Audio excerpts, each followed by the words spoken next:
Emosi keluarga dan warga memuncak saat rekonstruksi pembunuhan yang dilakukan oknum anggota TNI, Serma TDA, terhadap Astri Gustina yang merupakan istrinya di Desa Sei Semayang, Kabupaten Deli Serdang, Sumatera Utara. Keluarga korban bersama warga teriaki tersangka Serma TDA dengan kata-kata kasar saat peragakan adegan pembunuhan.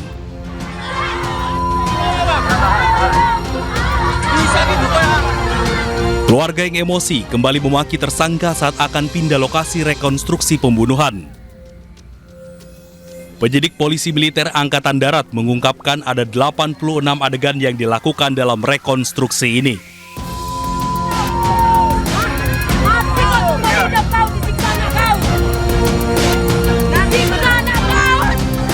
Keluarga korban yang hadir di rekonstruksi mengaku tidak puas, sebab dinilai ada adegan yang ditutupi.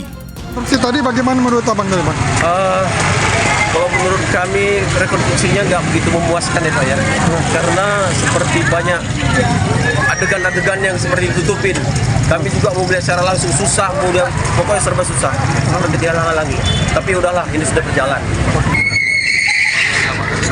Yang melakukan penikaman penusukan terhadap korban. Itu di adegan berapa? Adegan ketiga. Rekonstruksi pembunuhan oleh Serma TDA terhadap Astri Gustina yang merupakan istrinya sendiri dikawal ketat petugas. Dari Binjai, Muhammad Zainal Tanjung, iNews melaporkan. Kasus pengeroyokan staf Kementerian Lingkungan Hidup dan wartawan di kawasan PT Genesis, Kabupaten Serang, Banten ditangkap. Polisi pastikan oknum anggota BRIMOB ditetapkan sebagai tersangka.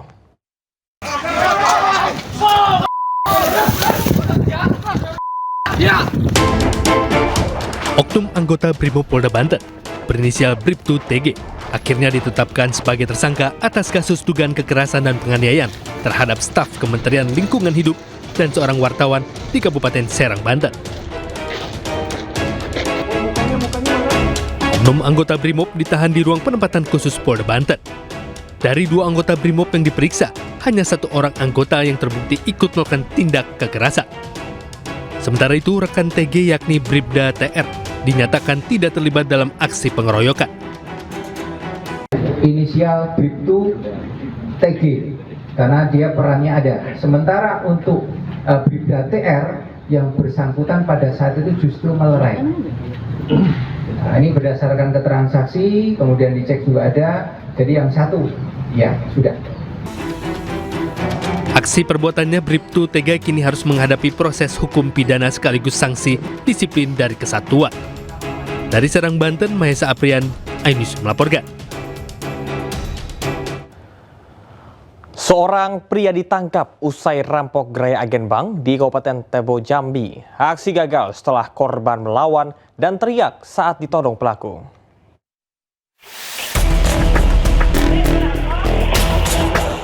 Aksi seorang pria terekam CCTV saat akan merampok sebuah gerai bank di Kabupaten Tebo, Jambi. Pelaku datang berpura-pura membeli bensin untuk motornya. Namun tiba-tiba pelaku mengikuti korban masuk ke gerai dan menodongkan senjata tajam serta memiting korban.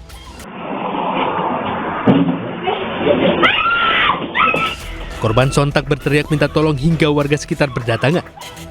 Pelaku panik dan kabur menggunakan sepeda motor miliknya. Kau di Beriling mana? Dapat, dapat. Di Beriling mana? Beriling mana kau? Beriling dekat simpang kita di Pak. Mendapat informasi tersebut, petugas Polres Tebo melakukan penghadangan di depan Mapolres dan berhasil membekuk pelaku tanpa perlawanan. Dari tangan pelaku, polisi amankan 9 senjata tajam, helm, dan 1 unit motor pelaku. Pelaku mengaku nekat merampok karena terjerat hutang untuk bermain judi online. Yang pertama karena terlilit hutang. Yang kedua dari hasil terlilit hutang itu yang bersangkutan juga bermain judi online. Jadi karena tidak sanggup untuk mengembalikan utang atau melunasi utangnya, akhirnya si tersangka berpikir untuk melakukan aksinya itu. Akibat kejadian ini, korban selamat meski mengalami luka robek di telapak tangan karena berusaha menahan parah. Atas perbuatannya, pelaku terancam hukuman 12 tahun penjara. Dari Kabupaten Tebo, Provinsi Jambi, Budi Utomo, iNews melaporkan. Masa aksi demo di depan gedung DPRD Medan, Sumatera Utara terkait dengan kenaikan tunjangan anggota DPR masih bertahan. Aksi demo ini masih dijaga ketat oleh pihak kepolisian agar tidak terjadi kericuhan.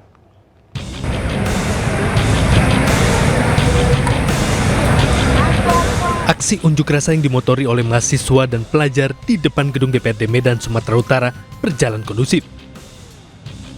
Ratusan mahasiswa dan pelajar berkumpul di depan kantor DPRD Sumatera Utara. Mereka menutup akses jalan Imam Bonjol dan membakar ban bekas sebagai simbol protes hingga membuat kawasan tersebut ditutup sementara.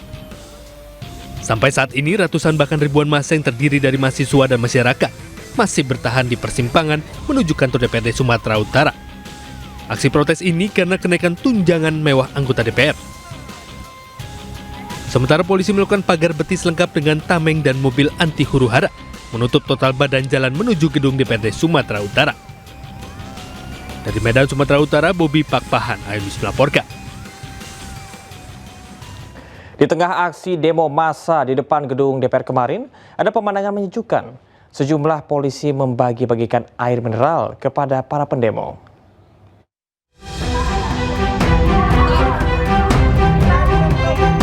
Sebanyak 1.250 personel kepolisian diterjunkan untuk mengamankan aksi unjuk rasa di gedung MPR DPR RI.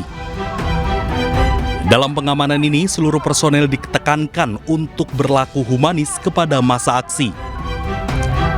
Salah satu bentuk aksi humanis yang dilakukan oleh petugas kepolisian dengan membagikan air minum sebagai bentuk kepedulian terhadap massa aksi yang tengah menyampaikan pendapat di Jalan Gerbang Pemuda pada Senin sore.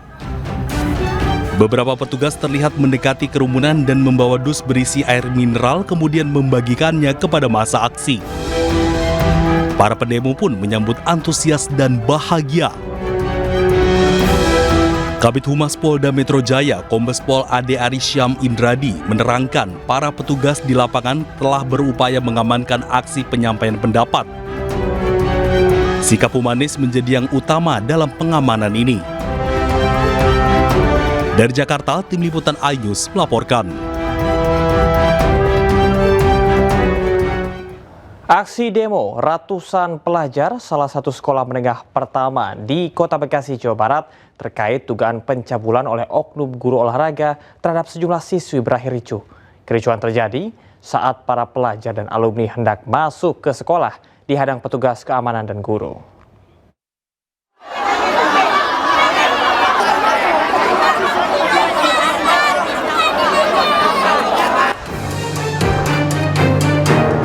Kericuhan pelajar dan alumni dengan petugas sekolah terjadi di sebuah SMP di Kota Bekasi, Jawa Barat.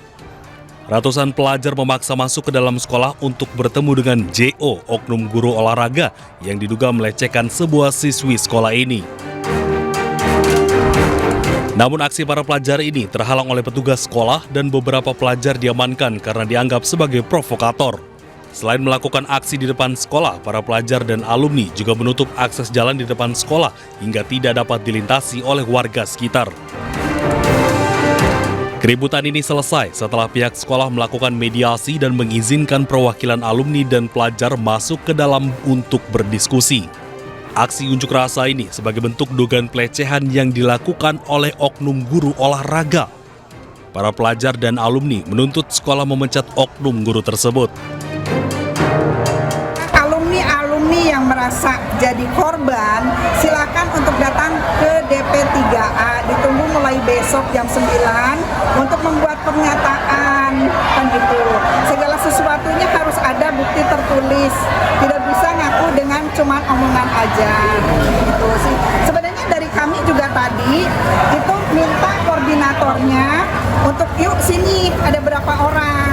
Kalau ada yang merasa dilecehkan, yuk saya siapkan kertas dengan pulpennya, tapi malah nggak ada yang berani nulis juga. Meski demikian, pihak sekolah memberikan kesempatan pada para korban untuk memberi pernyataan yang akan diproses sesuai dengan ketentuan. Dari Bekasi, Jawa Barat, Rahmat Hidayat, iNews melaporkan.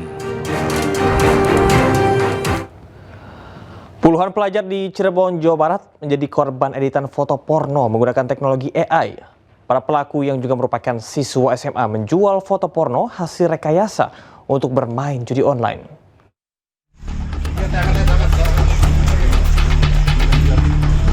Salah satu orang tua korban editan foto asusila di Cirebon, Jawa Barat jatuh pingsan. Tidak menyangka pelaku yang selama ini sebagai teman sepermainannya di sekolah tega melakukan tindakan tidak senonoh.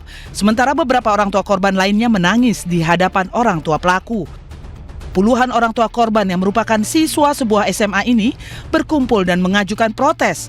Mereka menolak damai dan akan tetap melaporkan kasus ini ke polisi. Setelah menerima laporan masyarakat, penyidik Satreskrim Polres Cirebon Kota tengah menyelidiki kasus penyebaran foto asusila hasil rekayasa digital tersebut. Saat kita lakukan penyelidikan terhadap terduga pelaku kemarin juga, itu ya diambilnya wajah rekan-rekan korban, adik korban dipakai dengan badan ataupun postur yang bisa mengarah ke pornografi. Berarti sekarang status penyelidikan? Masih penyelidikan, masih pendalaman, karena kita masih menunggu korban-korban lain yang ada yang mohon waktu juga, ada yang masih kendala dengan jam sekolah atau jam lesnya juga gitu. Sebelumnya, sejumlah pelajar menjadi korban manipulasi foto. 3 pelaku menggunakan teknologi AI, membuat foto dan video porno menggunakan wajah para korban. Foto dan video kemudian dijual dan uangnya digunakan untuk bermain judi online.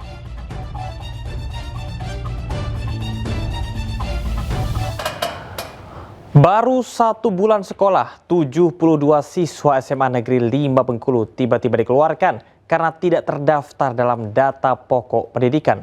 Pihak sekolah membantah melakukan praktik jual beli kursi.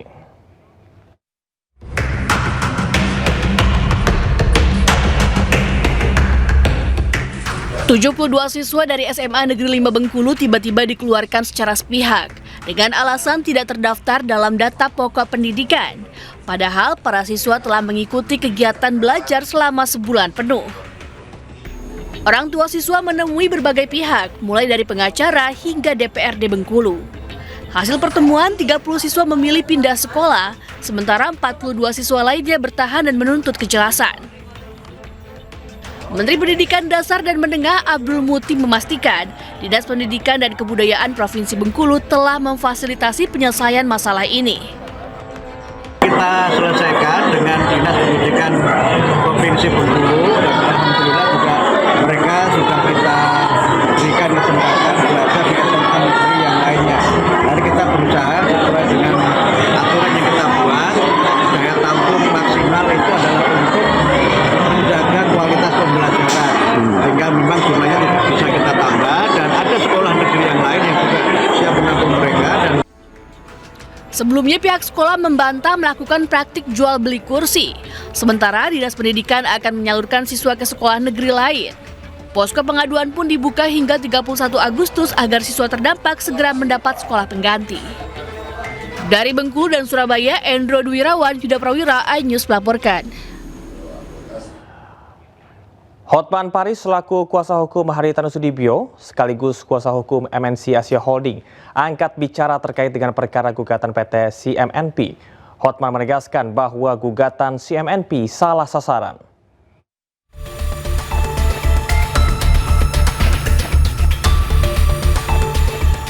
Jelang sidang ke-7 yang akan berlangsung Rabu, kuasa hukum PT MNC Asia Holding, Hotman Paris Hutapea, sudah menyiapkan sejumlah bukti yang akan diajukan ke persidangan. Hotman mengungkapkan bahwa pembeli surat berharga yang diributkan oleh PT CMNP bukanlah perusahaan milik Haritanu Sudibyo. Bahkan Hotman menyampaikan kebingungannya atas jumlah gugatan yang janggal. Hari ini 26 Agustus, saya Hotman Paris dan Belit kuasa hukum Haritanu dan PT MNC Asia Holding kuasa hukum Haritanu telah mengajukan jawaban terhadap gugatan dari CMNP. Jawaban kami ini adalah satu. Ini gugatan perusahaan Go Public CMNP ini sepertinya gugatan kayak kayak bercanda gitu loh, gugatan canda-candaan, gugatan canda-candaan, mengada-ada dan aneh-aneh, Pertama, dia mengaku menyimpan uang di bank kurang lebih 17 juta dolar yang adalah kurang lebih 100 miliar lebih atau 150 miliar lebih, tapi dia menuntut 120 triliun lebih. Dia rugi gara-gara pertama itu menjual surat berharga ya ke Haritanu CS. Katanya dibayar dengan surat berharga NCD bodong. Ternyata di dalam surat gugatannya CMNP yang membeli surat berharga aja itu bukan Haritanu, bukan juga perusahaan Haritanu. Dia mengatakan bahwa dia dibayar dengan surat berharga bodong, ya.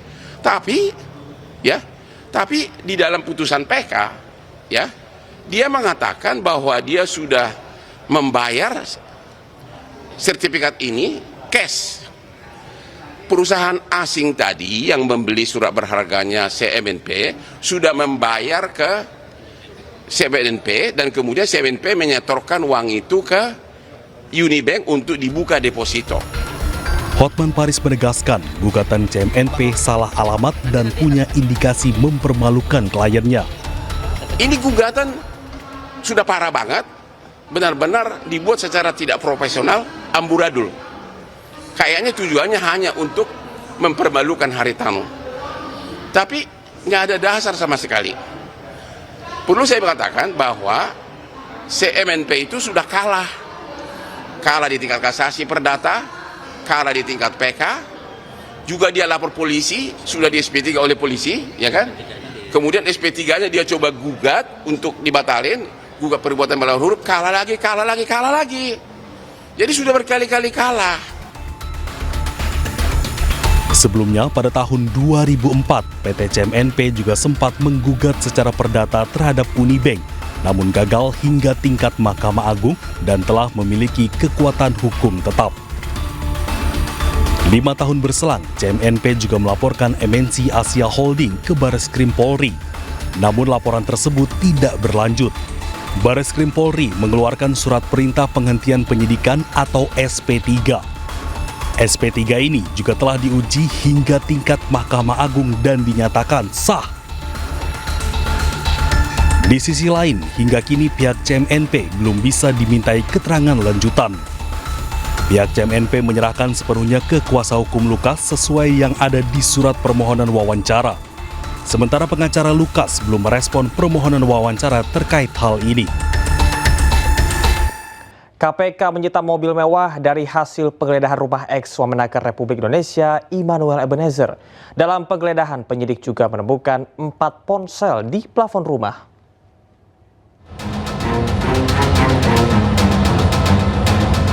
Penyidik Komisi Pemberantasan Korupsi menggeledah rumah mantan Wakil Menteri Ketenagakerjaan RI Immanuel Ebenezer di kawasan Pancoran, Jakarta Selatan.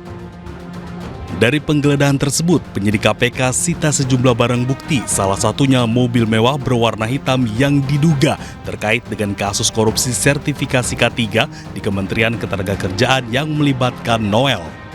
Dan hari ini tim melakukan penggeledahan di salah satu rumah di wilayah Pancoran, ya, yaitu rumah saudara IHG. Ya. Dari penggeledahan itu, tim mengamankan sejumlah barang bukti elektronik dan juga aset dalam bentuk kendaraan bermotor roda 4. Dan hari ini juga langsung dibawa oleh penyidik ke kantor. Tak hanya itu, penyidik juga menyita barang elektronik berupa 4 ponsel yang ditemukan di plafon rumah. Rencananya, penyidik akan membuka isi keempat ponsel itu dan melakukan pemeriksaan terhadap Noel untuk dilakukan konfirmasi. Tim Liputan iNews melaporkan. Presiden Prabowo sudah menyiapkan pengganti Immanuel Ebenezer yang menjadi tersangka kasus korupsi KPK di kabinetnya. Sementara itu, KPK meminta Noel menjalani proses hukum daripada berharap amnesti dari Presiden.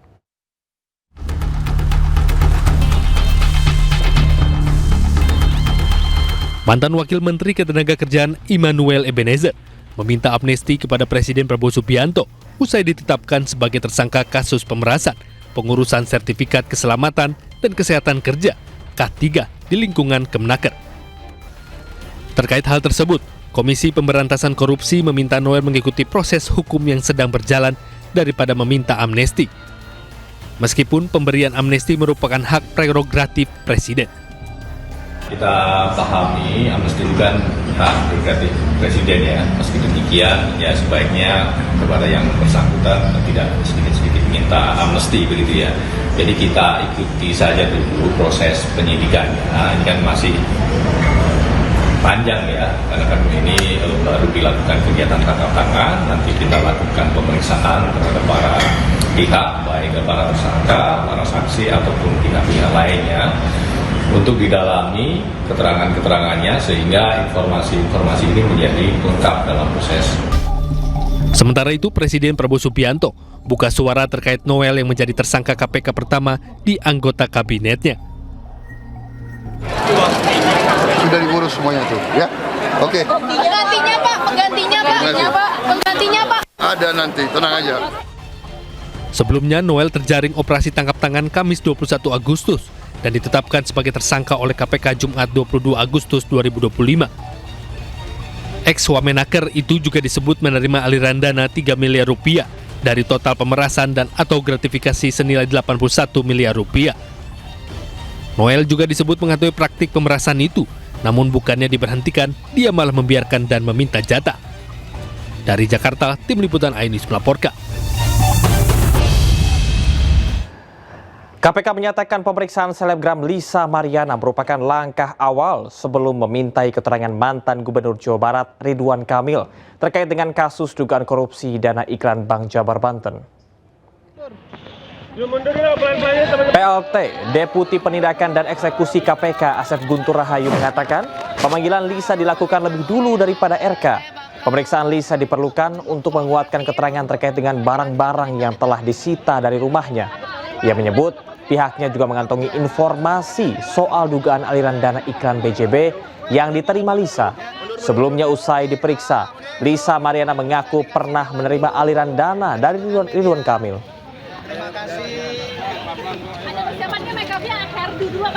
Bersangkutan kita minta keterangan terlebih dahulu adalah merupakan langkah awal atau persiapan. Kita juga akan meminta keterangan kepada saudara RK tentunya. Jadi kita harus mempersiapkan keterangan-keterangan dan yang lain-lainnya yang terkait dengan yang bersangkutan.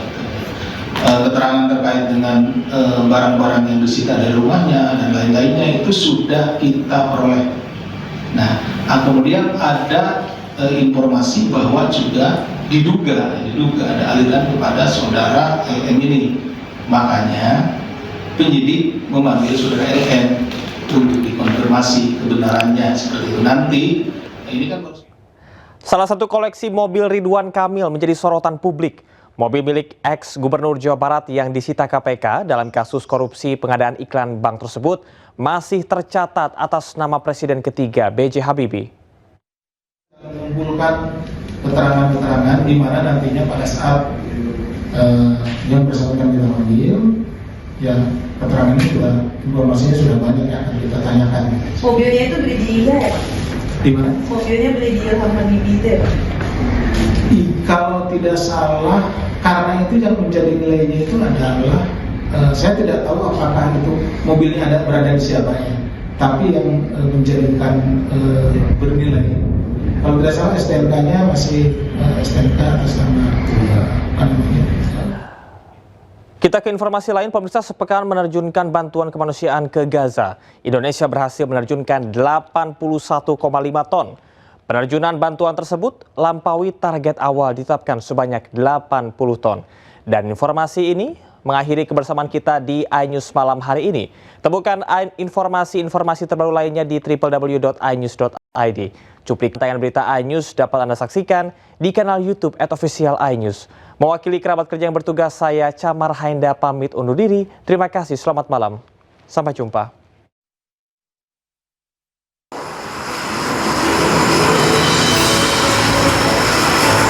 Satgas Garuda Merah Putih 2 sukses laksanakan airdrop bantuan kemanusiaan dengan total logistik mencapai 81,5 ton ke kawasan Gaza Palestina yang lampaui target awal 80 ton bantuan kemanusiaan. Misi kemanusiaan ini menggunakan 2 unit pesawat Super Hercules C-130J milik TNI Angkatan Udara. Seluruh bantuan berisi kebutuhan pokok, obat-obatan, dan perlengkapan darurat yang sangat dibutuhkan oleh masyarakat Gaza yang tengah berada dalam kondisi krisis, sukses dikirimkan. Sebanyak 66 personil dilibatkan dalam misi ini, terdiri dari awak pesawat dan tim pendukung yang bekerja sama dengan penuh perhitungan. Sampai dengan hari ini, alhamdulillah tadi kita melaksanakan penerbangan dengan 2 sorti dan kita tadi bisa, alhamdulillah bisa mendrop kurang lebih 9,9 ton. Sehingga total dengan sampai hari ini sesuai dengan target kita 80 ton sudah tercapai, bahkan melebihi sekitar 81,7 ton. Nah, demikian Mas kira-kira. Misi airdrop ini tidak hanya menjadi catatan penting bagi diplomasi kemanusiaan Indonesia, tetapi juga mempertegas komitmen TNI dalam menggemban misi perdamaian dunia. Satgas Garuda Merah Putih II akan terus melanjutkan tugas hingga seluruh bantuan yang telah dipersiapkan benar-benar sampai ke tangan rakyat Gaza.